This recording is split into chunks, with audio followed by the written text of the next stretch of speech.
Okay, so balik tayo sa kotse ulit. Ang nangyari, nascan na si wifey. Yeah. Transvaginal yung ginawa sa kanya. And meron kaming news sa inyo. At ang wife ko ang magsasabi ng news. So, kalabasan namin sa LTAS. Okay, babe. So, sabihin na natin. Ikaw na magsabi, baby. Nag-alarm yung phone mo. Yes, so praise God kasi nag-scan kami, first scan namin.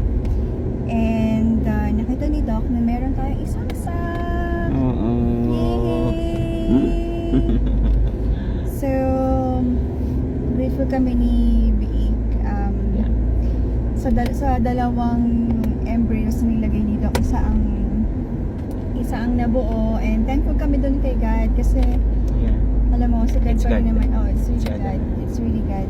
So, ayaw ni God na magkaroon kami ng twins immediately. So, gusto ni God, isa lang muna. Amen. So, very happy naman kaming dalawa. Yes. Sobrang happy kami ni Biik. So, Praise happy. God. Sobrang praise God talaga. So, babalik kami next week Wednesday para mag-scan ulit. Kasi Ba't ano nangyari kanina? too early pa daw for the heartbeat kasi 5 weeks pa lang tayo in 5 weeks and 5 days. So usually it appears yung heartbeat daw from 6 weeks onwards. So masyado tayong maaga. So babalik daw tayo doon kay doctor sa Wednesday. So after work ko, before pumasok si Big sa work. Ako naman, from night ako nun.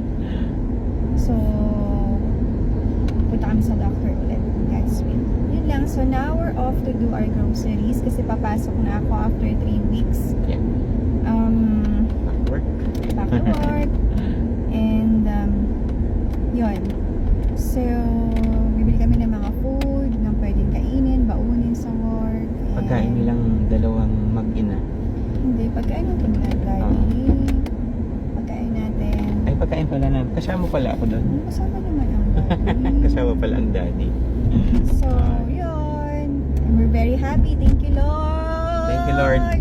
It's an answered prayer. Answered prayer, sobra. Yung Sigat lang nakita talaga. namin yung baby. And sabi ko kanina, 0.20 cm. Nakalagay ba dyan yung cm? Hindi. 420. Wala dito.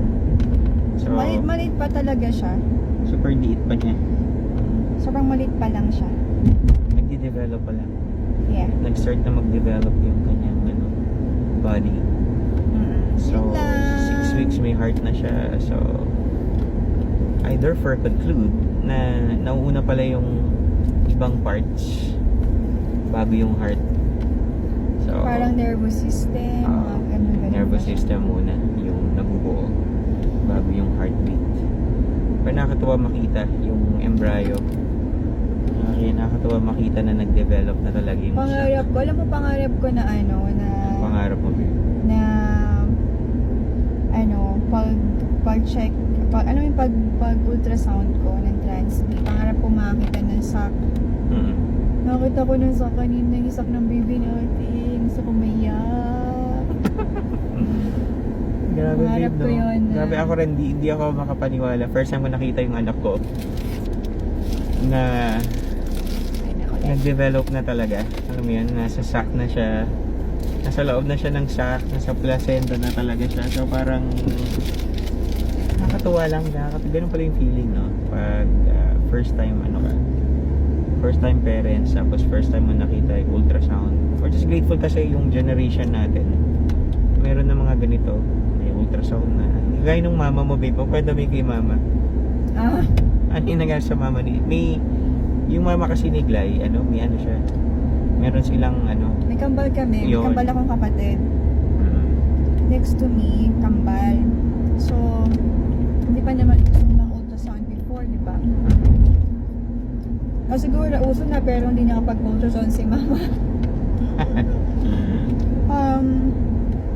Ayun. So, nung nanak si mama, they found out na dalawa pala yung babies. Hindi niya alam na dalawa. Hindi niya alam na dalawa pala yung babies. So, nagulat na lang sila. Nagulat ng kamadrona na, oh, may isa pa! Thinking na,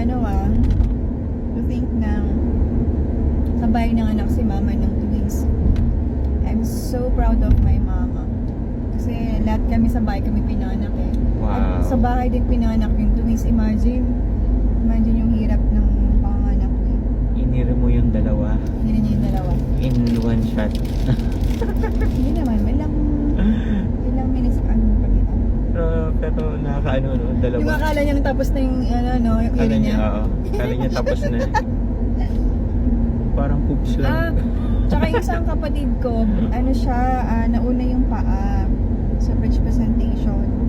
So yung mga ganun, mga candidate yun sa candidate yun sa cesarean. Pero galing lang ni mama, awesome. Magaling yung kumadrona rin. Kasi napaanak niya na nakabaliktad yung bata. Anong tawag na? Suki? Pura. Suki.